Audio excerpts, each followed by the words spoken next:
Hello Yankees fans, subscribe so you don't miss any Yankees update this winter window. Potential Yankees trade target, Bryan Reynolds. The Yankees are connected to the Pirates outfielder every year. What are the odds of a deal in the 2022-23 offseason? Pittsburgh Pirates outfielder Bryan Reynolds has been linked with the Yankees for years. There are commercial target posts from the past that prove this.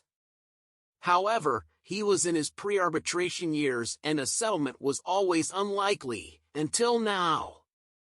You see, this is the moment when the Pirates start to feel that itch to trade a star player, when he starts to get expensive. Reynolds signed a 2-year, $13.5 million contract that covered 2 years, 2022 and 2023. What about 2024 and 2025? These are his second and third seasons of refereeing, and he probably won't be a Pirate by then.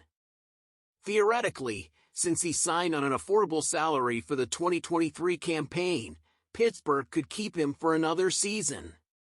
But that might be Reynolds' all-time high because the acquiring team would have a relatively cheap year before the cost started to climb in arbitration.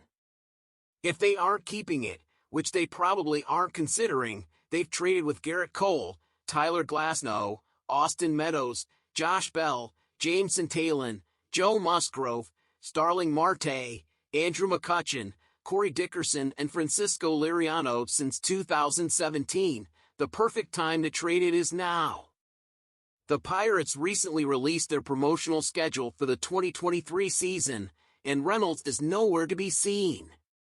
O'Neal Cruz, still in his pre-arbitration years, and Brian Hayes, recently extended, are now the faces of the franchise with bobblehead nights and stuff.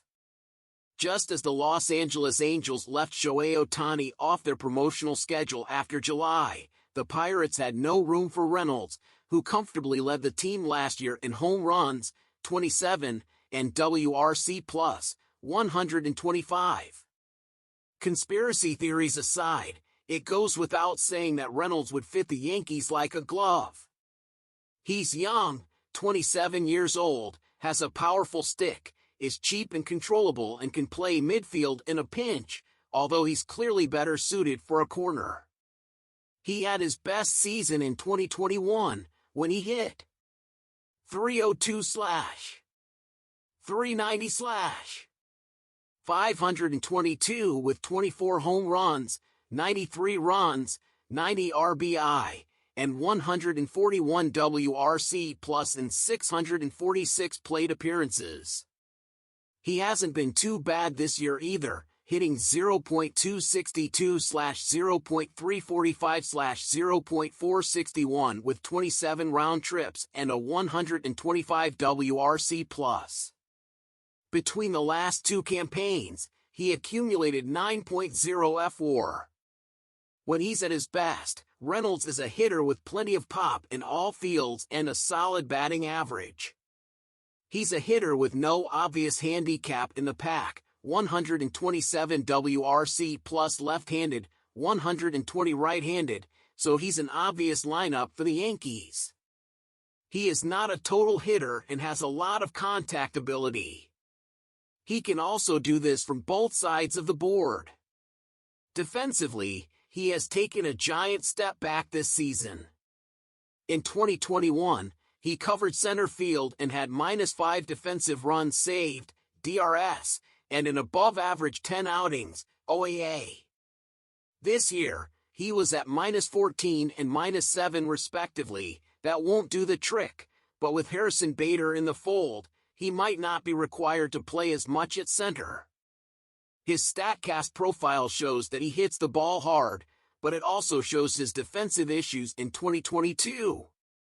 The only thing that makes this deal particularly unlikely is the fact that the return package would be significant, clearly more than the Yankees would likely feel comfortable paying.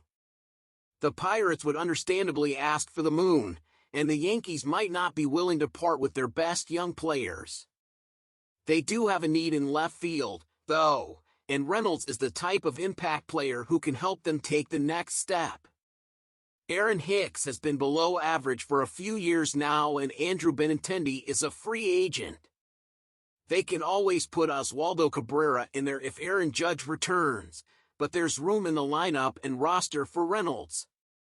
And so, Yankees fans, what's your opinion on Bryan Reynolds? Leave in the comments. And in order not to miss the daily notifications from the New York Yankees, subscribe and activate the bell and stay on top of all updates.